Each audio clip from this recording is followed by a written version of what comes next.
Okay, so untuk Dalton's Law ada lagi benda yang kamu kena tahu. Okay, Dalton's Law, collection of gas by displacement of water.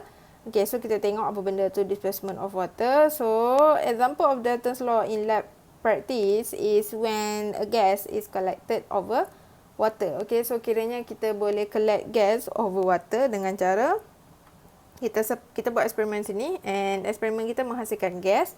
So gas yang terhasil tu kita salurkan dia masuk dalam saluran ni.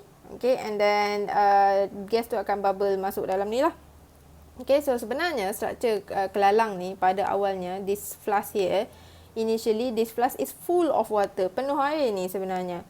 Okay, tapi bila gas tu dah disalurkan, gas yang produk kita tadi disalurkan sini, so gas tu akan tolak lah water tu, and then menyebabkan level water tu jadi makin rendah dalam flask ni. Okay, so end up this area here yang empty ni is full of gas lah sebenarnya.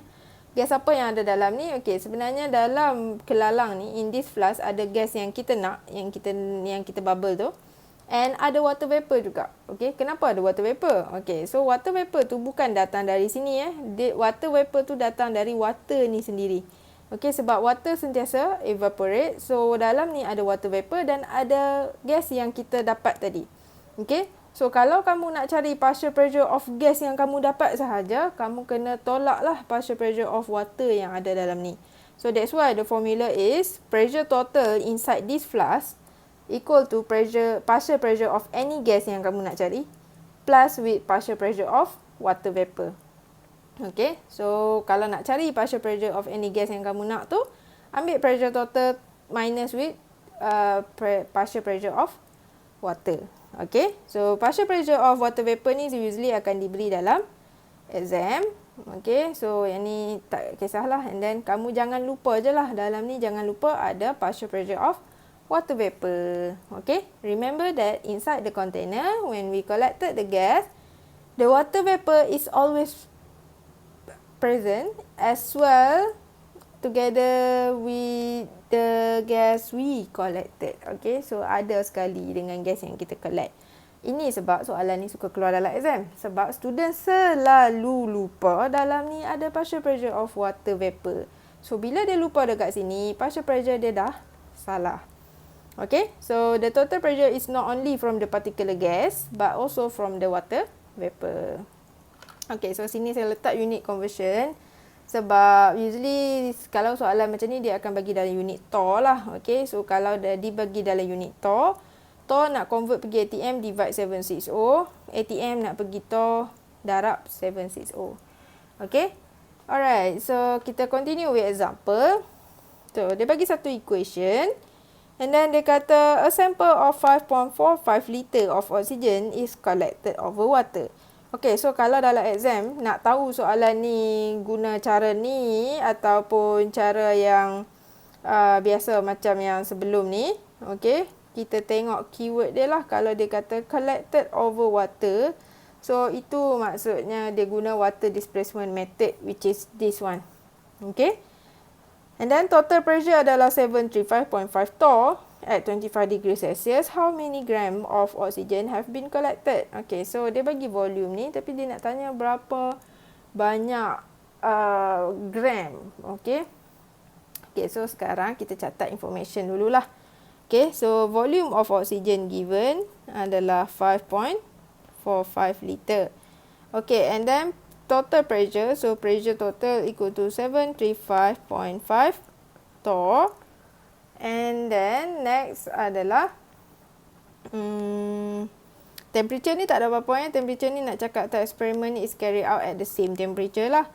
And then dia bagi bawah ni, don't forget vapor pressure of water. Okay, so ini adalah partial pressure of water which is 23.8 torr. Okay, lepas tu soalan tanya gram. Gram maksudnya mass of oxygen lah. Okay, so mass of oxygen berapa? Tapi usually kalau nak cari mass, kena cari number of mole of oxygen dululah. Okay, so our mission now nak cari number of mole of oxygen. Okay, so kita hanya tahu volume oxygen sahaja. So, kita kena guna cara tadilah. Okay, so kita kena guna formula.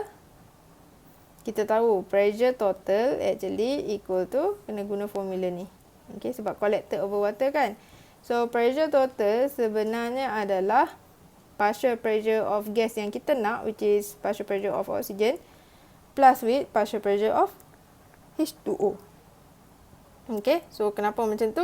Refer balik to this diagram here.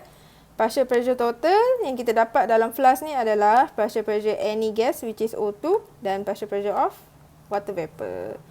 Okay, and then terus daripada sini kita boleh cari partial pressure of oxygen kita lah. So, partial pressure oxygen equal to partial pressure total minus partial pressure of water vapor. Okay, so pressure total 735.5 torr minus partial pressure of water is 23.8 torr. So, partial pressure of oxygen equal to, tolak lah, 711.7 torr. Okay, so kita dah dapat dah ni dalam bentuk torr. Okay, so kita nak guna equation apa pula? Nak cari mole dulu. Okay, nak cari mole, kalau saya alang-alang kita dah ada temperature juga dekat sini, temperature ada. So, why not kita guna PV equal to nRT. Okay, so PV equal to nRT. So, dekat sini kamu nak cari number of mole of O2. So, maksudnya partial pressure kamu pun mesti partial pressure yang oksigen punya. Volume lah, volume container, and then RT. Okay, so number of mole of oxygen equal to partial pressure of oxygen 711.7 torr. Okay, boleh ke saya masukkan terus dalam ni unit dia pressure dalam unit torr? Jawapan dia tak boleh. Okay, cannot. Because dalam formula PV equal to nRT, pressure dia mesti dalam ATM. Sebab apa dalam ATM? Sebab unit R ni. Okay, R ni ada liter ATM per mole per Kelvin. So, kita kena guna unit yang ada dalam gas constant. Okay, so maksudnya torr ni saya kena tukar kepada ATM dulu. So, divide with 760. Okay, sebab 1 ATM, 1 ATM equal to 760 torr. So, dekat sini bila saya tekan calculator, kita ambil lagi satu number lah. 9364 ATM. Okay. So, 0.9364 ATM. Okay, darab dengan volume. Volume of oxygen lah. Dia dah bagi tadi kan. Volume oxygen 5.45 liter. Okay. So, sebab dalam ideal gas, kita assume volume oksigen tu sama macam volume container lah, volume gas. Okay, and then divide with R. R kita adalah 0.08206. Okay. So, kalau nak tulis unit dia, liter ATM per mole per Kelvin. Okay, tapi unit is not compulsory for ni lah, untuk apa ni? Dalam pengiraan. Okay, and then next one, temperature kita. Okay, temperature dia bagi kita 25 degree Celsius, tapi temperature dalam ni mesti dalam unit Kelvin. So, plus 273.15. So, total dapat 298.15 Kelvin. Okay, so 298.15 Kelvin over here. Okay, so unit dia liter potong ATM potong Kelvin per Kelvin potong. So, last kali number of mole of oxygen kita adalah, tekan kalkulator dulu lah, 9364 darab 5.45 bahagi dengan 0.08206 times 298.15. Alright. So, dapat 0.2086 mole. Okay. Itu baru number of mole of oxygen. Next, kita kena cari mass of oxygen. So, ingat lagi, number of mole equal to mass over darab, mass bahagi molar mass. So, maksudnya sini, number of mole kita times with molar mass of water lah. Water pula, oksigen. Okay, so dapat 6.67 gram. Okay, so mass of oxygen equal to 6.7 gram. Okay, so for this question, let's say lah kamu first time kan kamu jawab soalan ni dalam exam, lepas tu kamu terlupa. Okay, let's say kamu terlupa wujudnya partial pressure of water vapor tu. So, kamu boleh bayangkan kamu salah daripada mana. Okay, atas ni PV&RT kamu salah. Okay, and then mole salah. Lepas tu mass pun salah. Okay, so tak boleh guna pressure yang dia bagi ni directly, cannot. Okay, sebab dalam ni ada dalam flask ni ada water vapor and ada gas yang kamu nak. In this case adalah oksigen. Okay, alright, so settle for Dalton's law.